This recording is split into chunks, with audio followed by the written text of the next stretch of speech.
Number 5. Polybius. Our first wretched tale is that of Polybius, an arcade game that hungered for a lot more than your quarters. Close your eyes and picture it's 1981. For most of you, myself included, I'm sure that's a little bit before your time, so just picture it's the first season of Stranger Things. It's the summer of 1981. School's out, you've got not a care in the world. Your goals are to kick back, bike around town, and spend your halcyon days popping quarters at the arcade. A new game appears that no one's heard of before, called Polybius. First appearing at an arcade in the suburbs of Portland, Oregon, Polybius seems deceptively simple. A game similar to Asteroids, where the player controls a little spaceship firing and geometric shapes and patterns unfurling hypnotically. It's been said that Polybius was addicting. Far more than Pac-Man or Dig Dug could ever hope to be. Lines would form around the cabinet, fights over whose turn it was. And kids would go home and complain of nightmares, night terrors, hallucinations, insomnia, and an unhealthy obsession with the game, unable to think or talk about anything else but Polybius. And every few weeks, mysterious men in black suits would visit the arcade, observe people playing Polybius for a bit, write things down in notepads and journals, and leave without speaking to anyone. Polybius was a hit with the locals, with the machine seeing constant use around the clock. As mysteriously as it appeared, a few months later, the cabinet disappeared. Attempts to uncover the truth behind Polybius bring up nothing but questions. The developers, Zinlaschen, is a broken German translation for the words for senses and to delete senses. Records of the company are impossible to find, and no trace of the original cabinet has ever come up. But there are many online who insist that they experienced it in that fateful arcade in Portland many years ago. Subscribe if you dare, for we've got top scary content coming to you every day this October, and every day after that too. Number 4. The hands resist him. Take a look at this painting. It's nice, isn't it? No, of course not. If you don't have to agree with me, this thing is terrifying. Even looking at it through a screen makes me feel uneasy. This painting is titled, The Hands Resist Him, but perhaps you know it by its more colloquial name, the Haunted eBay Painting. They can't all have good names. This painting earned its reputation when it was put up for sale on eBay in the early 2000s, with a small disclaimer from the listers warning that while the painting might have a certain allure to it, that you should know it was inhabited by something evil. The listing claimed that the painting would change. The characters would change poses, claiming the girl in the painting would threaten the boy. Those who've seen the painting in person report feelings of great unease, discomfort. Those who saw it when it was briefly displayed in galleries claiming they felt like there was something there with them. Some going so far as to say they felt like there was something around their throat. Take a look at it. I mean, really look at it. Okay, you should probably tab out of the video. I don't want to be responsible for something happening to you. Most concerningly, the painting's first owner and the first person to ever have seen it publicly at its first showing both died under mysterious circumstances.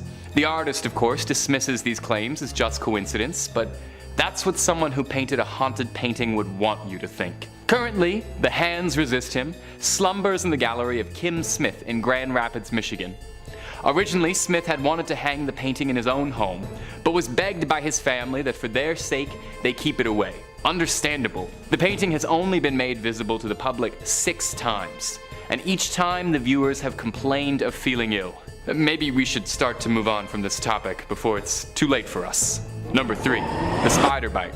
Now this is one of my absolute favorites. I remember being told this one at a schoolyard when I was just a fledgling ghoulie.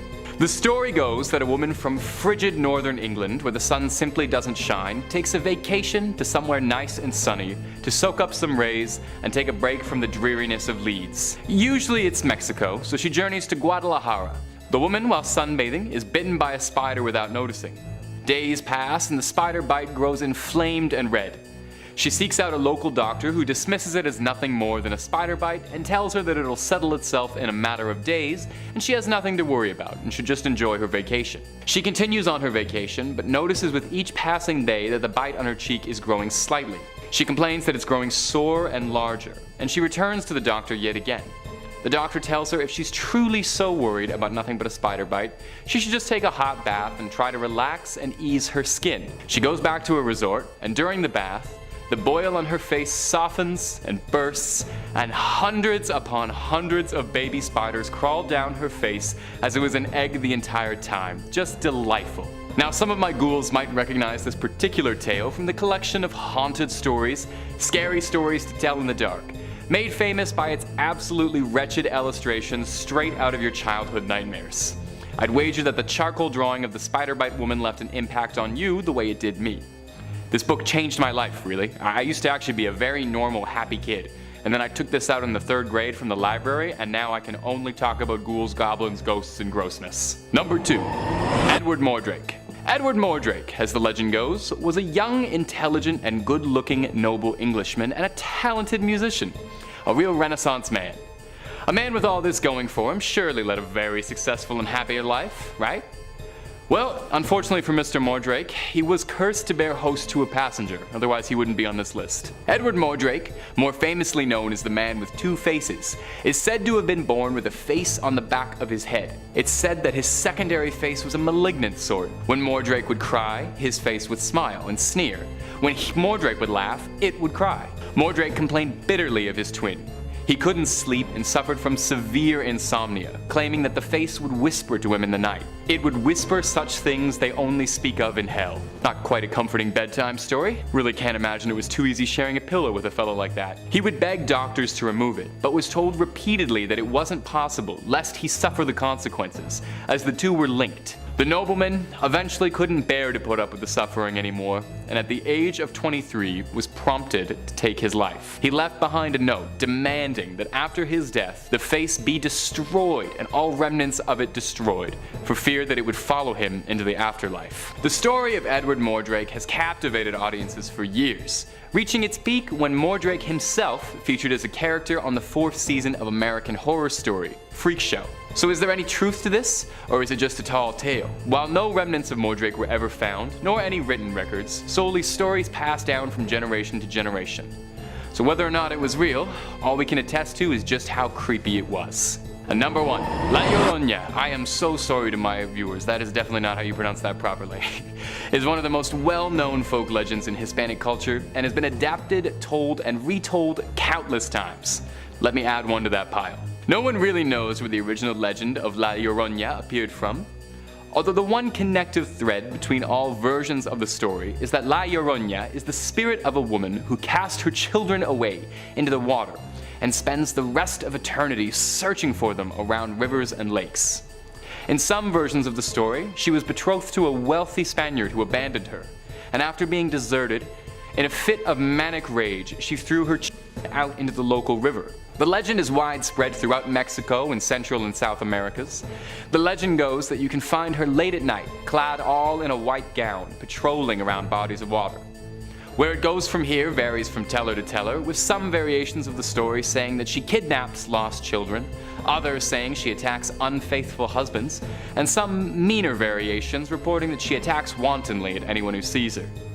Regardless of the local legend, all the stories can agree that when you hear La Llorona crying, you should get away. Now the story has found its way to several Hollywood movies, TV shows, and more. Anyone else remember that pilot episode of Supernatural? Every couple years, someone takes a new stab at the legend of La Llorona, meaning it's unlikely you'll stop hearing about her crying anytime soon. Just hope the poor girl finds those kids someday. She's been looking for a really long time. Number 5, Deception Island. There's a place in Antarctica called Deception Island, which does not even remotely sound like a place I would have any interest in visiting, cause it sounds kinda evil, haunted, or at the very least intentionally misleading. Deception Island was once used as a whaling operation in the early 19th century, where whales were brought in to be harvested and processed, and as such, it's littered with the remains of the mighty creature's bones and carcasses. Unfortunately, in the early 19th century, Avatar: The Way of Water hadn't yet been released, so none of the whalers knew that whaling was bad, and they kept doing it. Maybe it's just the name, or maybe it's the reputation as an abandoned whaling station littered with macabre souvenirs of Earth's biggest mammal, but there have been all sorts of stories and rumors about Deception Island that something or someone is still living there. Perhaps it's the spirit of the whales themselves. The whaling station was abandoned during the Great Depression and eventually found a new life being repurposed as a British base during the Second World War. The station still stands alongside the vats where the whale fat was once burned, but it's all rusted over and lost to time. Recently, a paranormal investigation crew made the cold trek out to Deception Island to check out what the hubbub was about and experienced all manner of suspicious activity. The crew noted that when they visited the island, immediately Immediately they could see light orbs all around them, and see strange shadowy apparitions, and reported hearing strange voices speaking to them, but in a language that nobody could make out. It didn't sound like any modern language. Now, in some cultures,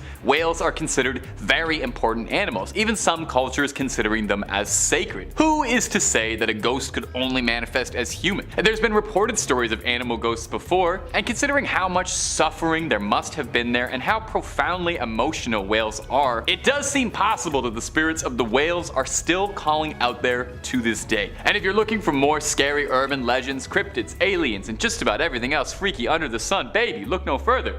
Top 5 Scary's got all you're looking for and then some. Take a click through, subscribe, and enjoy. Number 4.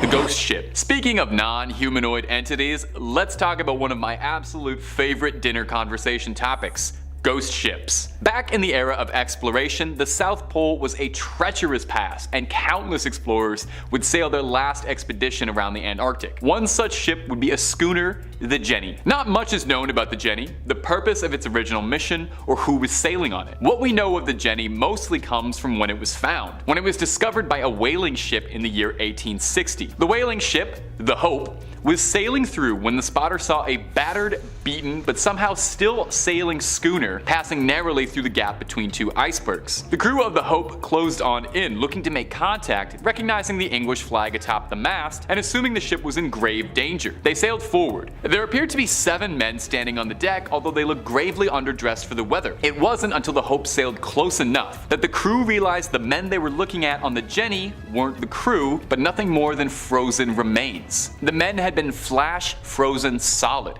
as if it had happened in an instant. They appeared to be in mostly good condition, not really showing signs of decomposition or anything. The Hope's captain, one Captain Brighton, boarded the Jenny to try and understand just what had happened. He went underneath the docks and found a man slumped over sitting on a barrel, a journal in his hands. Brighton went up to wake him, but immediately realized, like all of the others, he was frozen completely solid in place. He pried the journal out of his hands to read the last entry. May 4th.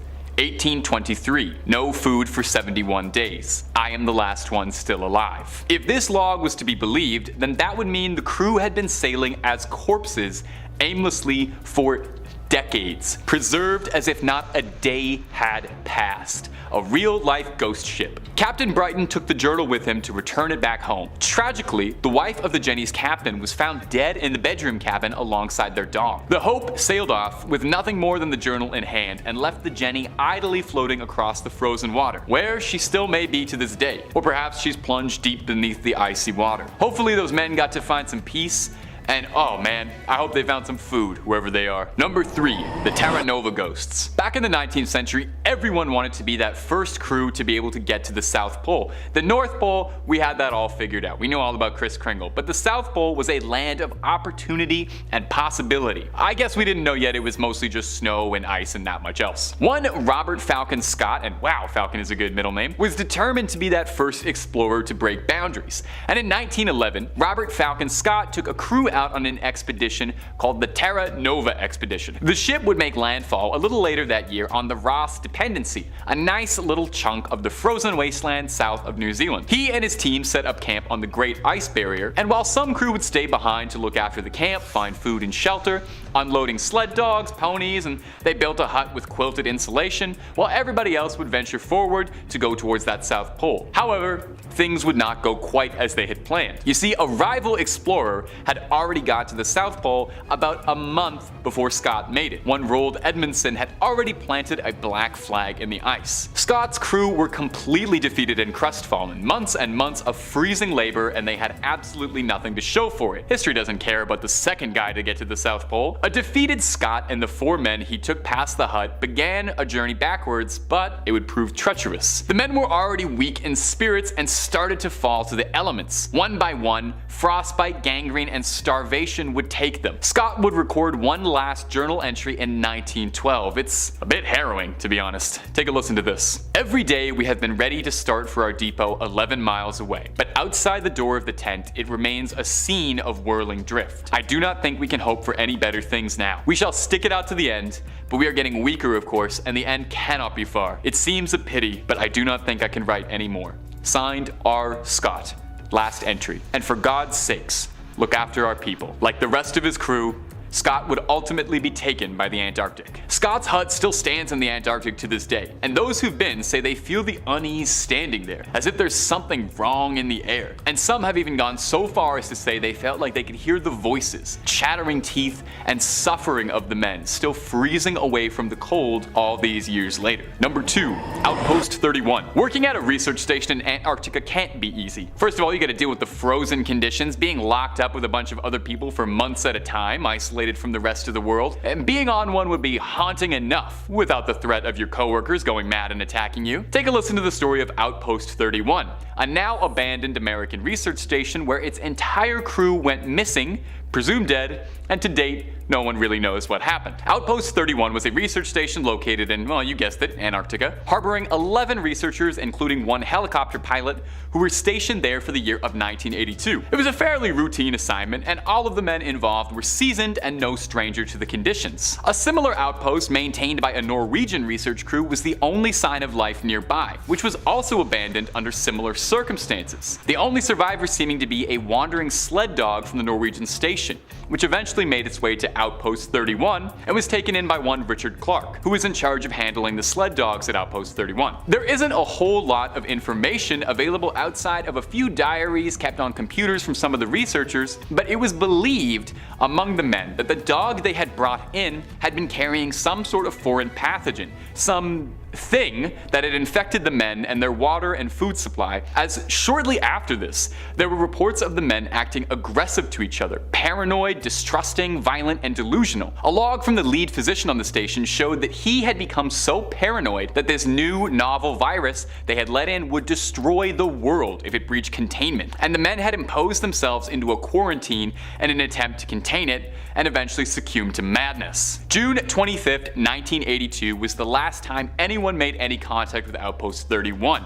An SOS beacon was sent out, but when the rescue had arrived, they were shocked to discover smoldering remnants of the station. The outpost had been badly demolished, burnt, and several of the men had been found dead in brutal conditions, torn apart by wounds that didn't look like anything a human could have done. Some bodies were recovered, but concerningly, a majority of them had been completely lost with no signs whatsoever what had happened to them. But perhaps most bizarrely was the bodies found of the helicopter pilot and the chief mechanic, which were both found slumped over, frozen over, holding a bottle between them, suggesting the two men had accepted their fate and just waited for it to come. Number 1. The Ross Station Crash. Now this might be hard to imagine since we tend to exclusively think of Antarctica as a barren wasteland inhabited exclusively by penguins, but at one point in time it was actually a fairly popular destination for tourists to check out. Tourists would buy tickets for a day trip flight from New Zealand, would get treated to a delightful view of the barren frozen wasteland inhabited exclusively by penguins. It is kind of that. It was an exciting opportunity for people to get to see something that was previously thought unreachable. However, flights over Antarctica were not easy. The weather proves challenging, and visibility is very difficult, especially if there's any inclement weather. As well, because of the landscape, it can be very difficult for pilots to navigate with landmarks. Well, one such flight would suffer from all of these problems. It was 1979, and a flight carrying 257 passengers would be flying over Antarctica on a routine trip. Now, there were some issues. The crew staffed on this particular flight were very inexperienced, and none of the pilots had ever flown along this flight path before. As well, data in the flight log was wrong, suggesting that there'd be okay visibility, but the day was plagued by low visibility. This, combined with the inexperienced pilots, made for a tragic combination, as the plane would crash into the side of Mount Erebus at 300 miles per hour, instantaneously ending the lives of every single person on the plane, all 257 of them. The remains of the passengers were taken to McMurdo Station, another American research station where they were cremated. Years onwards, researchers stationed at McMurdo have reported that they've heard strange things. Listen to this one report. As soon as I'd entered, I felt something was weird. I took a couple steps and the hair on top of my head stood on end. Footsteps upstairs where there shouldn't have been. Undeniably, there were footsteps above me. A slow cadence of footsteps. I froze up. Whew. Sends a chill down your spine, doesn't it? I should have been making spine chill puns this whole video. In at number 5 we have Space Mountain. There are a surprising amount of urban legends surrounding this ride at Disney World, which is odd. It is just a ride after all, right? Nothing strange about it. According to legend, one rider was decapitated while on Space Mountain because he supposedly stood up while riding. What an idiot. Now, this is only a little bit true. There was a decapitation, but it was on a test dummy, not a real person. No person has ever been killed while riding Space Mountain. However, there is another dark legend that surrounds this ride. According to legend, on Space Mountain you can find Mr. One-Way. Some accounts describe Mr. One-Way as a red-haired man with a red face, with stories stating that he hangs out in the line for Space Mountain. But this differs depending on who you ask. According to video footage, Mr. One-Way will sometimes get onto the ride with other passengers, grabbing an available seat. However, it is said that he disappears right before you reach the final tunnel at the end of the ride. On top of that, there is supposedly a second ghost called Disco Debbie, who is also said to haunt Space Mountain, and according to some riders, she glows in the dark. Very freaky indeed. Coming in at number 4, we have Magnolia Creek Lake. Magnolia was once a thriving riverport town in southern Wakulla County, Florida, which was established all the way back in the 1820s and is now classified as an extinct city by the State Library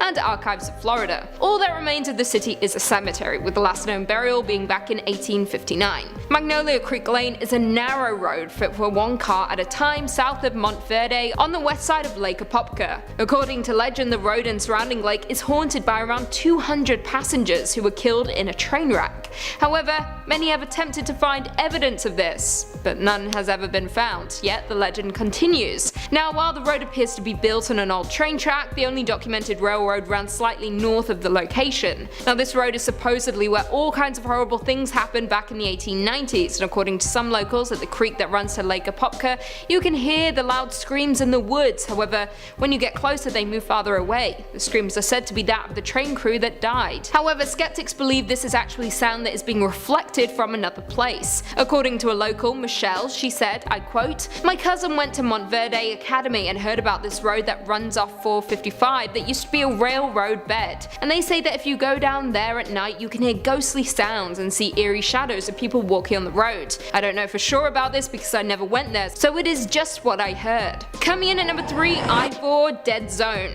Interstate 4 is a highway in Florida that spans 132 miles, with it running from Tampa all the way to Daytona Beach. Now, the interstate is frequented daily by folks heading to work and those on their way to Disney World. Now, while it is a popular highway, it is also another nickname for it, the Dead Zone, an area where folks need to be particularly careful. This area of the highway has been the location of many accidents, electronic malfunctions, as well as supposed ghost sightings. So why exactly is this spot so dangerous and filled with so much paranormal activity? Well, this is because this quarter mile of highway was built over a gravesite, and as we know from movies, a disturbed gravesite means bad news bears. It means you're in for a nasty surprise. It means you're gonna die.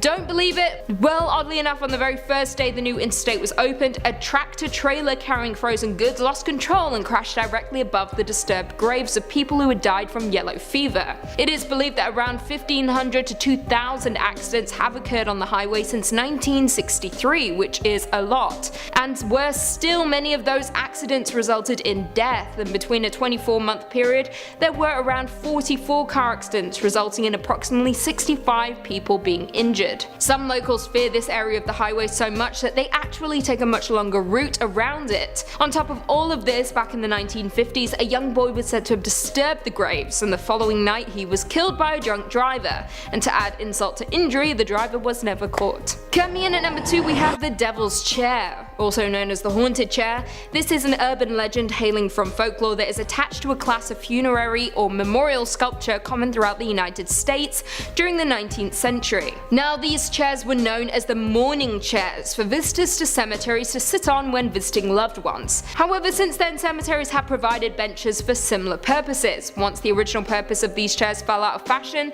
superstition quickly developed in association with sitting in the chair. For example, some young people dare one another to visit the site, most often after dark or at midnight, or in some cases on Halloween. Stories state that if you sit in the chair at these specific times, something awful will happen, with people fearing that they will be punished. In Florida specifically, the Devil's Chair is located in Cassadaga, Florida, and is a graveside bench in the cemetery that borders Cassadaga as well as Lake Helen. According to legend, an unopened can of beer left on the chair will be empty by morning.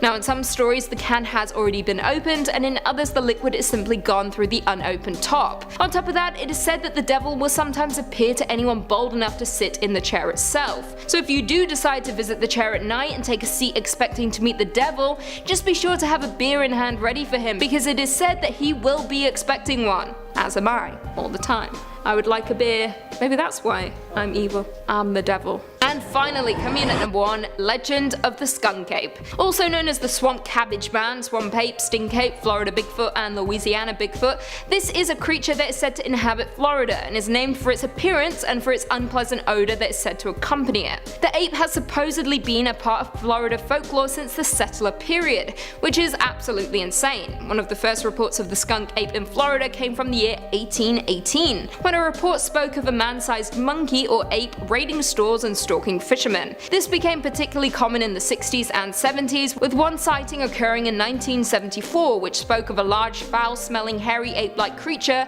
which was said to run upright on 2 legs in the neighborhood of Dade County, Florida. However, some people were skeptical, including investigator Joe Nickel, who stated that these reports may represent a black bear and that the sightings may in fact be hoaxes or misidentification of wildlife. In terms of appearance, the creature is said to resemble the Sasquatch of the Pacific Northwest. However, the skunk ape is said to be shorter in comparison. It has long patches of fur on the shoulders and arm and is often described as a mottled rusty red color as opposed to the Sasquatch's brown and black coat. Number 5 on this list is Stull's Gateway to Hell. Anything named Stull was just doomed from the start, guys. Thrillist says the tiny town of Stull has counted very few residents since it was founded in 1856. The most famous is rumored to be Lucifer himself, who some say appears at the town cemetery on Halloween and spring equinox. They say he uses the site where a roofless church once stood as a portal to and from hell. Some say that he's drawn to the site of frequent witch hangings. Others believe one of the graves actually contains Satan's own child. Either way, new graves continue to be dug despite signs warning against trespassers,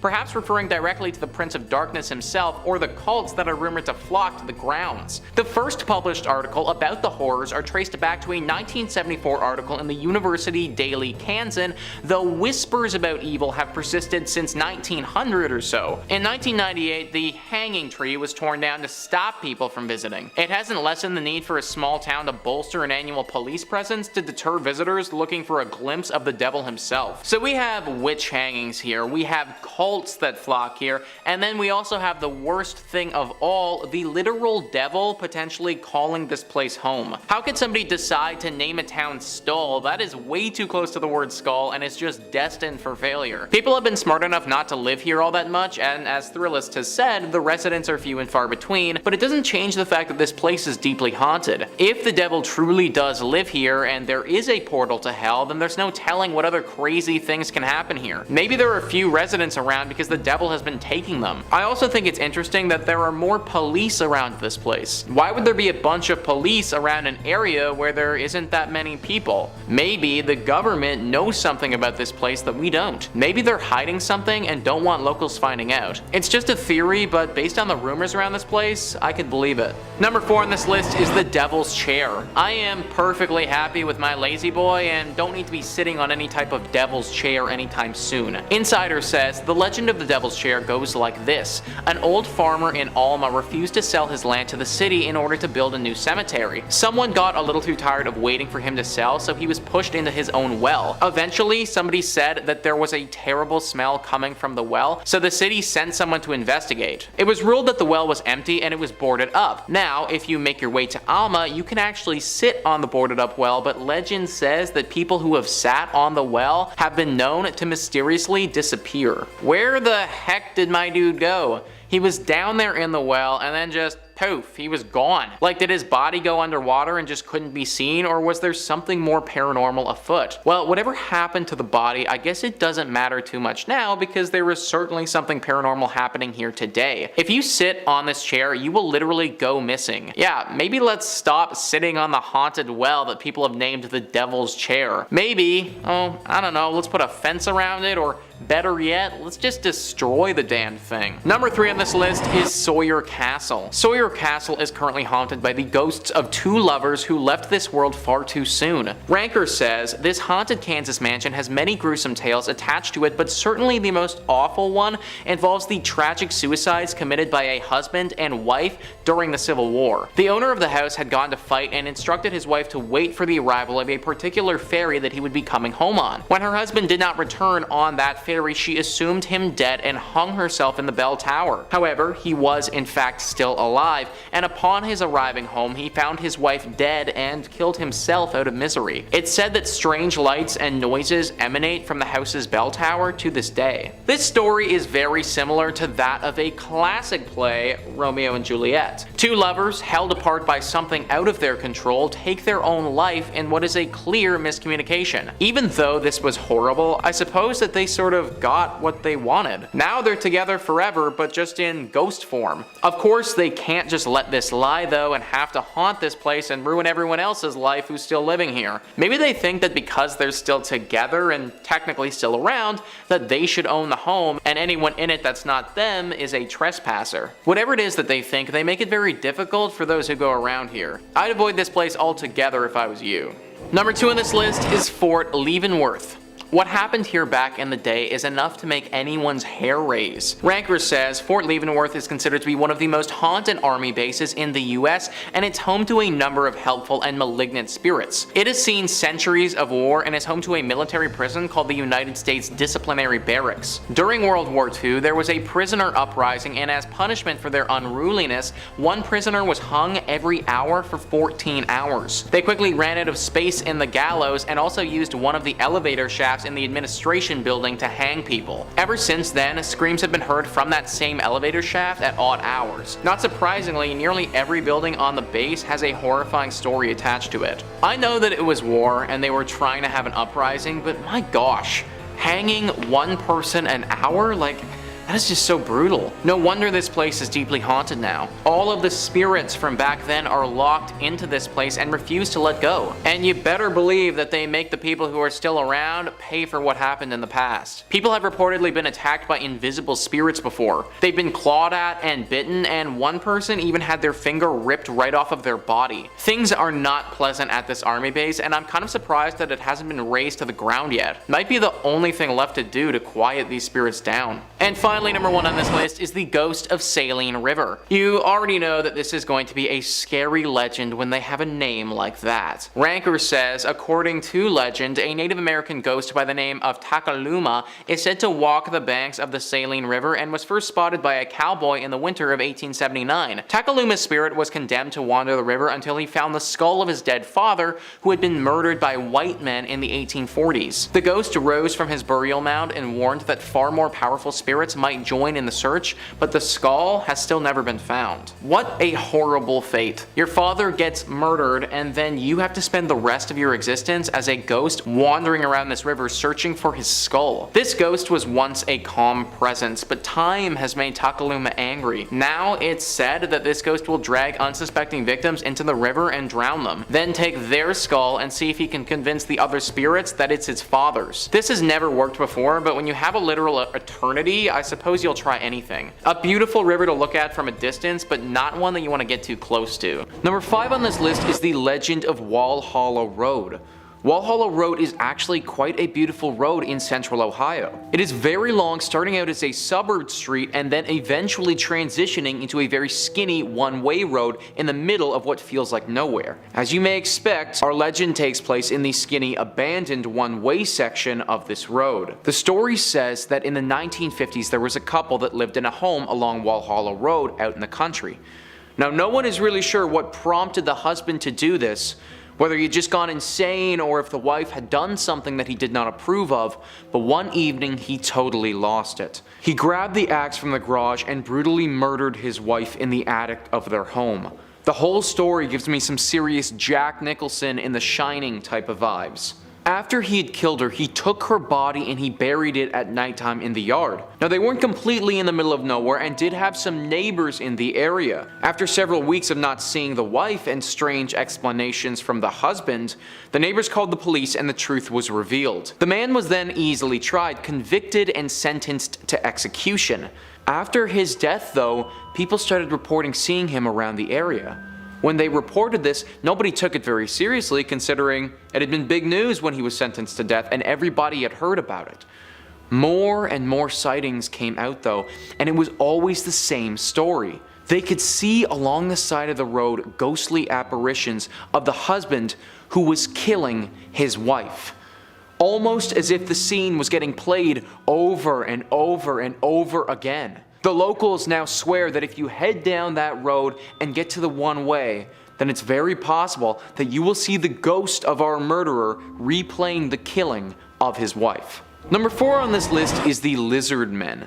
Now this is certainly a strange one, but honestly it's one of the biggest urban legends that Ohio has to offer. The legend can be traced all the way back to 1955, where it was reported that a traveling salesman spotted these strange looking creatures. Now this story sounds a little bit ridiculous to me if I'm being completely honest, but apparently 3 lizard-like creatures that are roughly 3 feet tall were standing on their hind legs having a full-on conversation.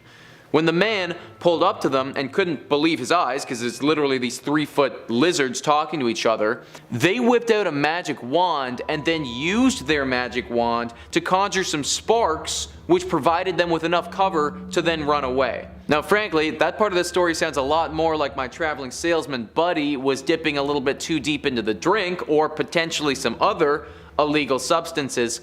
But some of the other encounters that people have reported having with these beings aren't quite as outlandish. In 1972, for instance, a police officer was driving his car by the Little Miami River and in his headlights saw a very large creature sprint across the road and leap off a bridge into the river. He was totally blown away and said that the being was nothing like he has ever seen, painting the picture of a unique lizard-like man when he described it. Throughout the years, there have been a lot more sightings of the lizard creatures by Little Miami River, similar to that of the police officer. Up to this point, there haven't been any deaths or harm that has befallen on the people that have come across this creature or creatures, so it isn't necessarily too scary, but I had to include it on this list simply due to the amount of sightings that people have had and how popular of an urban legend it is to the Ohio locals. Number 3 on this list is the legend of the Hatchet Man. Back in the 1800s, there was a man named Andrew Hellman who owned and operated a cemetery. One evening, Andrew was finishing up his business outside, and he was savagely attacked by an unknown assailant. The attacker had a hatchet and used it to cut Andrew's body up into little tiny pieces. This clearly wasn't enough for the killer though, who then took all of these little bits of Andrew and scattered them around the entire cemetery. Andrew was a nice man and didn't deserve this at all, and he definitely didn't deserve for his soul to get trapped in limbo like it is right now. Legend says that Andrew's spirit still wanders through this cemetery and has completely lost its mind. People have reported hearing the sound of somebody banging a hatchet on gravestones throughout the cemetery, screaming at the top of their lungs as they do it. It has also been reported that they have discovered hatchet scrapings on the tombstones in this cemetery as if somebody had slammed a hatchet on them as hard as they could. Some locals even believe that Andrew's ghost or Hatchet Man is so far gone that it has begun killing people. That if you are out in this cemetery late at night and alone, the Hatchet Man's spirit will appear, and if you see him, then this is the last thing that you will do, because you will be murdered by the Hatchet Man. Number 2 on this list is Crybaby Bridge. In Ohio, there are actually many bridges that people claim are the true Crybaby Bridge. However, when I was doing my research, the one that I heard the most about was a bridge located in Fremont. The urban legend of Crybaby Bridge was a sad one. As I imagine you probably guessed by now, this legend includes a baby. It's said that many years ago a mother took her newborn to this bridge. The baby that she had just given birth to was unwanted. Now it's unclear why this baby was unwanted. Was she incapable of taking care of it? Was potentially her partner involved in the decision? That part of the story, it's not known. But what is known is that she took the child and she threw it into the river to drown and die. Then, after standing there and seeing her baby drown down the river, The mother threw herself over the top and killed herself the same way. People think that she killed herself out of guilt for what she had just done to her child, and this is why I think there has to have been some external factor that we don't know about forcing her to do it in the first place. Whatever the reason though, the killing of a newborn like that with the amount of guilt and emotion, it leaves something behind. The people of Utah believe that if you go to this bridge in Fremont late at night and wait there, you will start to hear the cries from a newborn baby coming from the waters below. It is also said by the locals that if you stand there long enough, then you may even encounter the phantom form of that mother. She won't cause you any harm, she will only be looking out over the waters, regretting what she had done to her child so many years ago. Number 1 on this list is the portal to hell. Located in Blue Ash, Ohio, the portal to hell is a very eerie looking drain tunnel that was reportedly used by Satanists to open up a gateway straight to hell. The exact story of how the portal was created, it isn't completely concrete, but for the most part, everybody agrees that a satanic group used part of the tunnel as a meeting ground. It was in this tunnel that they started performing their satanic rituals. They reportedly used this place for a lot of sacrifices and would slaughter live animals down there very frequently. This escalated until they made a full-on portal to hell that nobody is closed. People in the area regularly report hearing screaming coming from down inside the tunnel, with others saying that they've seen strange visuals and movements as well. David Scott and John Stevens, who run a show about paranormal activity, got wind of the portal to hell and had to go check it out for themselves to see if the rumors were true. From what they had heard, there was a demon called the Shadow Man that was lurking deep inside the tunnels near the altar room where the Satanists used to sacrifice the bodies. When they go down into the tunnel, for the first bit, everything is as it should be. It's still super creepy tunnel, but nothing paranormal. Then, as they're super deep into the tunnel, they begin to hear footsteps coming from behind them in the darkness. Being paranormal professionals, they pull out this strange looking electronic device and start asking questions to it. Sure enough, a voice comes back to them. They go on to have a full conversation with this voice and learn that a man named Jake was murdered down here. The voice goes on to tell them that the tunnel is a prison and that they must worship Satan here. It also tells them that the Shadow Man is real and is currently down here with them. The conversation finishes with the voice basically claiming that it wants to leave this horrible place and that it is trapped down here. I'm not sure how real their interaction was with this voice, but with the history that this tunnel has had and the amount of people who have had reported sightings of beings and other odd, unexplained things, something is definitely not right about that tunnel, or the portal to hell in Blue Ash, Ohio.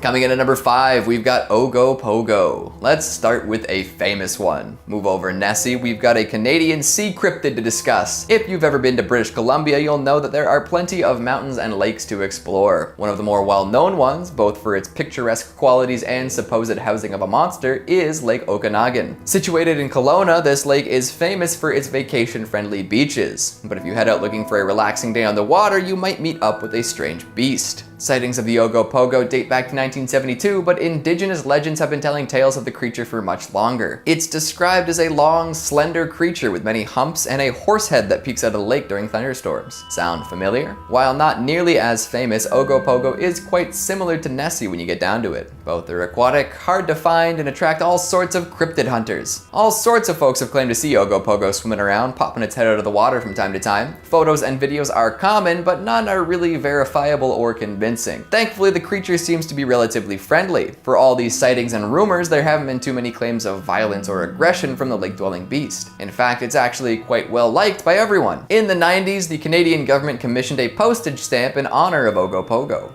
Way to go. Skeptics all have their explanations for what it might actually be, with one prevalent idea claiming that it's actually a primitive whale that only comes out during calmer seasons. Regardless of whether it's real or not, what's more fun to say in the end? Nessie or Ogopogo?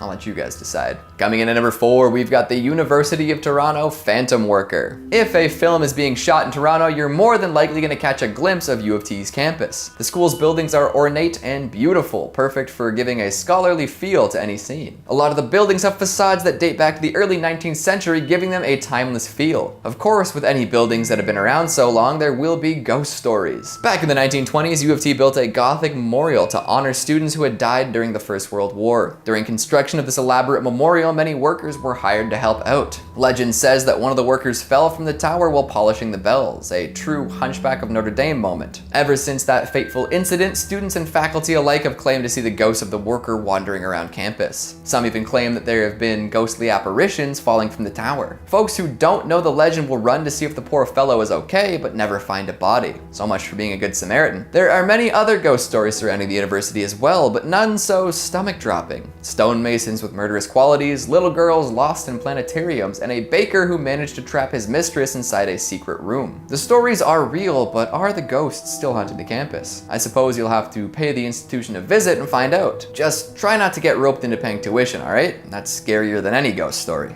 Coming in at number 3, we've got the Nennerlook. We've talked about urban legends from the far west coast and the most populous city, so now let's take a trip out east. Known for its quaint, peaceful charm, Newfoundland is the last place you'd expect to find terrifying urban legends, right? I mean, you can get screeched in and end up with a scary hangover and only a faint memory of your previous night, but that's something else entirely. The monster seen near Newfoundland dwells in the sea, but does so unconventionally. How do you think sea monsters usually get around? By swimming, right? Well, this thing acts a little differently than most. First sighted by Sir Humphrey Gilbert back in the 16th century, it was described as a lion-like creature. This fits the description of an Inuit cryptid known as the Nennerlook. Legends of such a creature have been passed down through generations of people, but it was considered just a legend to outsiders until Sir Humphrey Gilbert came across it himself. The Nennerlook is a gigantic beast estimated to be as tall as an iceberg. It's got white fur, huge ears, and loves to eat anything that gets close enough. Seals are the classic meal, but it won't turn down a human if they get close. Now, back to that bit about movement. The Nennerlook doesn't swim, it walks along the bottom of the ocean. Yep, not the most efficient way to get around, but it gets the job done.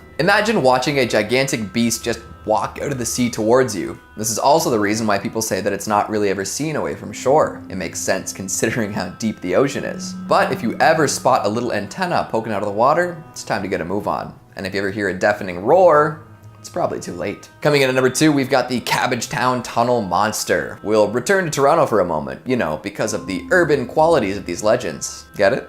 Well, every tunnel system has its fair share of legends, and the Cabbagetown Tunnel is no exception. I'm surprised nobody's gone back and tried to get footage of this strange creature. Back in the 70s, a kitten ran away from home. While searching for his lost feline, a man came across a tunnel in Cabbagetown. Thinking that the kitten might have run in here to hide, he descended down into the abyss. Scanning the darkness for any sign of the little animal, he noticed some motion off to the side. Thinking it might be what he was looking for, the man pointed his flashlight at the movement and saw something he was definitely not expecting, neither cute nor cuddly. He claims to have seen a monkey-like creature with glowing orange eyes standing at half the height of a man covered in gray fur. If that horrible sight wasn't enough, listen to this. The man froze up and kept his light trained on the monster. The monster didn't like this much and told the man in an awful, trembling voice, "Go away. Go away." And guess what the man did next? He hightailed it out of there and didn't look back. This story made its way around for a while, but nobody ever properly looked into it. That is, until a year later. The man's friend had convinced him to share his story, so he went to the Toronto Sun with the scoop. A reporter accompanied him back to the tunnel, and they both scoured the inside. Looking around, they didn't find any evidence of a monster, but they did discover the remains of a cat. Some speculate that the tunnel leads to a point in the Toronto sewer system, and others have different ideas. Either way, nobody has seen the Cabbagetown sewer monster since. Would you go looking? Finally, at number 1, we've got the ghost ship of Northumberland Strait. Heading back east for a moment, let's consider the Northumberland Strait. This is a body of water that separates Prince Edward Island from Nova Scotia and New Brunswick. It's said that there is a ghost ship that sails upon the strait, more often than not totally engulfed in flame. The legend dates back over 200 years and always seems to play out the same way.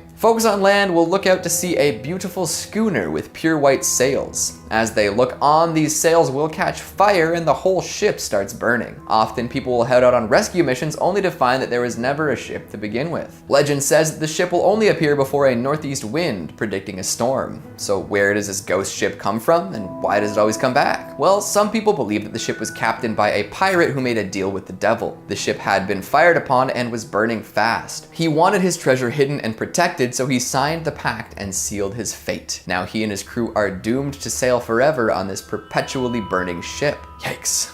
Now, skeptics will tell you that the ghost ship is simply a mirage, but if that were the case, then how do they explain the flames? How very Canadian, eh?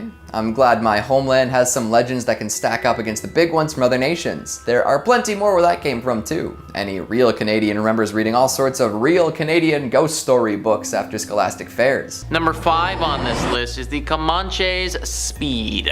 Apparently these warriors could move faster than anyone, and this lightning quick speed struck fear into any of those who battled them. Ranker says the Comanche tribe dwelled throughout the American Southwest from as early as the 1500s and are believed to be the first of the Plains Indians to have horses. They learned to use them with great effect. According to Mexican General Manuel de Mirateran, who faced their vicious onslaughts. Their mode of attack is generally by arranging the lances in front, the guns in the center, and bows in the rear. Their horses at full speed, accompanied with the fury and yellings of demons, they were among the bravest and most warlike of the Mexican tribes. These extremely fast attacks seemed to defy all physics and left their opponents stunned and usually too wounded to do anything but surrender. No one knows how they were so fast or if there was something supernatural about them. Most likely they were just well-trained warriors who acted swiftly, and the legend has snowballed over the years to represent these lightning-quick fighters. Whatever the case, it apparently didn't matter how fast you were or how fast your horse was, you were no match for the Comanche. Number 4 on this list is the Berserkers. I talked about these ancient warriors in a recent video where we looked at warriors that you wouldn't want to fight. We need to bring them up again though, because there's actually a crazy urban legend surrounding them, which is part of the reason why you'd never want to fight them. Wired says the legendary Viking warriors known as Berserkers were renowned for their ferocity in battle, purportedly fighting in a trance-like state of blind rage, howling like wild animals, biting their shields, and often unable to distinguish between friend and foe in the heat of battle. But historians know very little about the Berserkers apart from scattered old Norse myths and epic sagas. Accounts of the Berserkers date back to a late 9th century poem to honor King Harald Fairhair. The 13th century Icelandic historian/poet Snorri Sturluson described Odin's Berserkers as being mad as dogs or wolves and strong as bears or wild oxen, killing people with a single blow. Specific attributes can vary widely among the accounts, often veering into magic or mysticism. There are claims that Berserkers were not affected by edged weapons or fire, but they could be killed with clubs. Other claims say they could blunt the blades of their enemies with spells or just by giving them the evil eye. Most accounts at least agree on the primary defining characteristic: a blind, ferocious rage. The legends surrounding these warriors became so well known and scattered throughout Europe that no one knew what to believe anymore. It was widely thought that these people would actually turn into wolves and beasts when they entered battle, like werewolves almost, becoming incredibly fast and strong and impossible to take down in a fight. Whether this is actually true or not is still unknown. I guess that's what makes it a good urban legend, but still, an urban legend that you probably would never want to see face to face. Number 3 on this list are the Aztecs. The Aztecs were particularly fearsome warriors who did whatever they had to get the win, even if that meant sacrificing their loved ones to gain the power of the gods. Ranker says,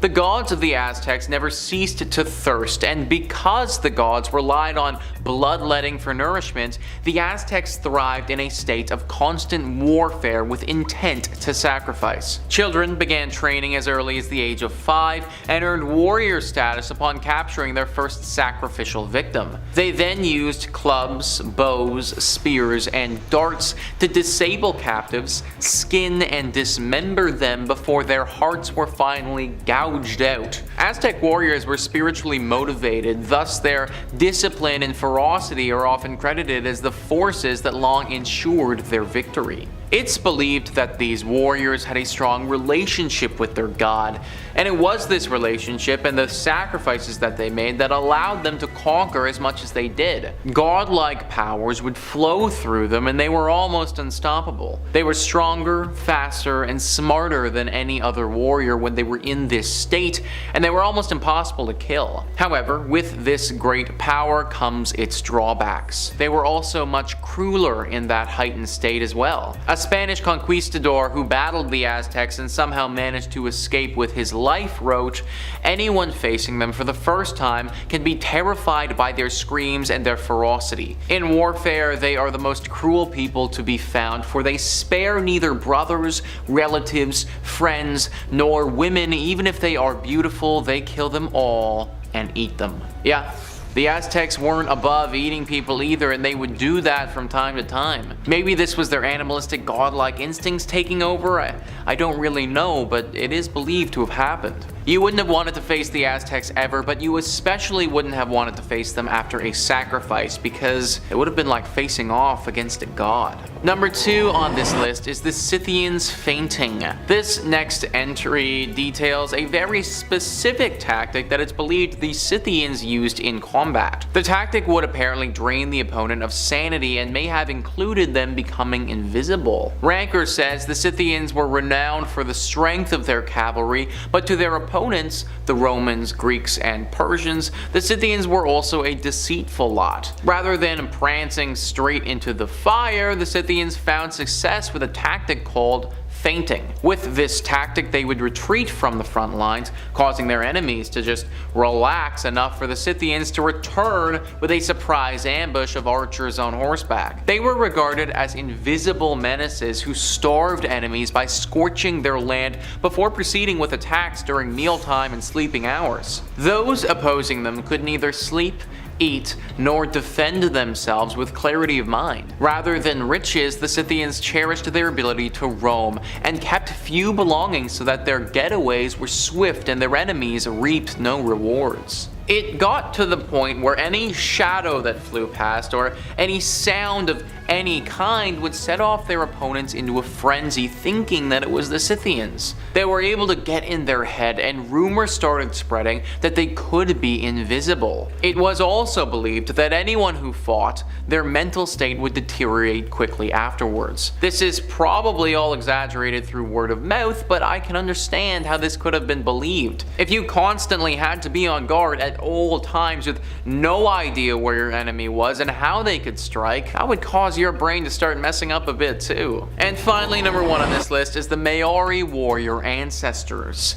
These ancient warriors utilized the power of their ancestors in battle and would grow extremely strong when they did this. Worshipping these ancestors, though, was done in a bit of a strange manner. Ranker says in 1642 the Dutch East India Company anchored its ships off the shores of New Zealand with sights set on inhabiting the mysterious island. The Maori, carved head to toe with tattoos, appeared the following day, prepared for battle. The Maori's main strategy was to ambush the enemy during the nighttime. In victorious celebration, they dismembered and supposedly ate their enemy's body parts, theoretically as a form of revenge originating from mythology. The Maori believed they were consuming their victims' spirits and nourishing those of their ancestors. So apparently these people believed that and eating their enemies would make them grow stronger in battle. Their ancestors would feast, and as they fed those spirits, they would grow stronger for their next fight. I highly doubt that this actually worked, but apparently they were pretty fearsome warriors, so people started to wonder if there was some truth to this tactic. I'm not really sure why their ancestors couldn't have just been happy with a really nice cooked steak, but I guess that's why I'm not a Maori warrior. Coming in at number 5, we've got the Lotus Pond. Across all cultures, bodies of water are considered scary in some way or another. Ships have sunk, people have drowned, bad weather has brewed, etc., etc. There's a certain mysticism to water, and we as human beings are fascinated by it. Of course, water on its own can't be scary. We've got to add something else to the mix. How about water plus adultery plus murder? Everyone's got to be afraid of at least one of those things. All classic themes. So here is the tale of the Lotus Pond. One day, a young woman was waiting for her boyfriend by a lotus pond. As she waited and waited, she got more impatient. He was making her wait, the bastard. After a while, she decided to look around and see if he had maybe been waiting for her at the wrong spot. During her search, she discovered something quite awful. Her lover was away loving someone else. As one might imagine, she did not take this news well. In a fit of sorrow, she threw herself into the lotus pond and drowned. Nobody knows what happened to her boyfriend, but I think it's safe to assume that the next time he walked by the pond, her spirit dragged him into the murky water. These days, it's said that if a couple plans to meet by the lotus pond, they'd better be very careful. The ghost of the girl will call out to any boy nearby, and if he even so much as looks towards the water, he'll be drowned. And that's what you get for even looking, you dirty dog. Now, the lotus pond has such a bad reputation that many folks refuse to go near it. And if you do decide that it would be a great spot for a picnic, you'd better bring your horse blinders. If you hear a girl calling out near this pond, don't respond, don't look, hell, don't even turn towards the sounds, unless you really, really like chilling below the water. Coming in at number 4, we've got the Poor, Poor Maid. Who's ready for some more adulterous urban legends? So this one's a little more macabre than the jilted pond dweller. This story comes from one of the preeminent Chinese supernatural writers, Gan Bao. Apparently his father was a bit of a womanizer and had maintained a long-running affair with one of the family's maids. This didn't sit well with Gan's mother, who begrudgingly allowed it to happen for years. However, when the father died, she decided to take revenge. The family had a tomb made for Bao's dad, meant to eventually house the mother as well, but when old Daddy-O was buried, the mother also had the maid buried with him, alive. That's some hardcore revenge right there, don't you think? For years, the maid remained underground in the tomb, unbeknownst to anyone other than the mother. Then, 10 years after the death of the father, the mother joined him in the afterlife. Gan Bao had the tomb opened up so they could place her body there as well, and came across an unpleasant surprise. Firstly, he never knew that his mother had the maid buried alive, so there's that little shock to start us off. But amazingly, she was still alive. Emaciated and weak for sure, but alive nonetheless. She was nursed back to relative health and questioned about her survival tactics. Had she been crawling out for sustenance and then returning to the tomb out of some self-flagellating guilt? Had she foraged for grubs and wastewater? In the end, the only explanation she could give was that the ghost of the father had brought her all she needed to survive for years. I suppose he felt bad that his wife had punished this young worker in such a horrible way. Nobody has seen any ghosts walking around with food and water near the tomb since, but folks definitely keep an eye out just in case. Coming in at number 3, we've got the last bus. In the same way that fears related to water and adultery cut across all cultures, it seems that late night public transit has a similar legacy, and really, why wouldn't it? Being in an enclosed space that is difficult to immediately exit late at night, traversing potentially unfamiliar terrain, is fertile ground for horrifying happenings. And just such a happening makes up the bones of this urban legend. In the mid-90s, a bus was heading to Beijing's fragrant hills. As it trucked along, 2 men attempted to flag it down. This was odd, considering that they were not at a bus stop, but the driver was feeling generous that day. Turns out there were 3 men, 2 of which wore traditional ancient robes, and 1 more who was being held up by the other 2. As the bus rolled along, it slowly emptied until there were only 2 passengers left, not counting the 3 latecomers. A young man and an old woman both sat there, looking at these pale passengers. Suddenly, the old woman accused the young man of stealing her wallet and demanded that the bus driver let them off so they could take this matter to the police. When they got off, the man was furious. Not only had she falsely accused him of committing a crime, she had also had them get off in the middle of nowhere. Not even a police station was nearby. However, she had a good reason to cry wolf. She'd noticed something nobody else had. The 3 men had no legs. They'd been floating at the height of standing men and therefore must have been ghosts. Who knows what might have happened if they'd stayed on that late night bus with the 3 phantoms. Coming in at number 2, we've got Single Braid Road. What could be a reference to the shape of the road is actually a morbid description of a terrible death that supposedly occurred here. Let this be a lesson to you all. Don't jump from trains. Okay, I'll explain. Way back when, it said that there was a young couple. The man had all of his paperwork sorted out, but the woman did not. She, being an illegal immigrant, was living a life a little on the edge. Partway through the journey, some police officers boarded the train in order to check everyone's passports and such. Realizing this would not end well for her, the young woman decided to hop off the train. Unfortunately, she had done her hair in a very structurally sound style that day, a single long braid. When she jumped out, her hair got caught in the window, ripping her scalp from her head and taking her face along with it. After having most of the skin on her head removed, she crawled her way to Single Braid Road and died there. Gruesome, right? Well, the story doesn't end there. Apparently, if you head down Single Braid Road, you might come across a young woman with a long braid. Only men can see her, supposedly. If you approach her, she'll turn towards you and reveal that she lacks any facial features. I'll leave you to imagine what might happen next. And finally, at number 1, we've got the Suicide Shopping Center. Look, I get it. Sometimes malls make me want to hop over the guardrail and into the fountain below. We've all been there. However, so many self-inflicted deaths have occurred at this shopping center, folks are starting to get suspicious. Since it opened in 2004, over a dozen folks have committed suicide outside of Liwan Plaza. Some say there's a mysterious presence that might give the unfortunate souls a little push. These claims are backed up by a variety of strange discoveries that occurred during the building of said plaza. See, while they were developing the land, 8 empty coffins were discovered buried below. They did their best to work around this seemingly cursed discovery, first by constructing the building to appear octagonal and then by contacting a Taoist priest. When the holy man arrived, he let the others know that the coffins were meant to prevent evil from spreading in that area. The thing is, the coffins can't do that job if they're removed in the process of building a shopping center. Uh-oh. Seems that the strange noises and unfortunate deaths tended to drive customers away. It's too bad, isn't it? My goodness, what do you think? Is there any truth to these tales, or are they simply overblown misunderstandings? Have you heard any of these before? What Chinese urban legend haunts you the most?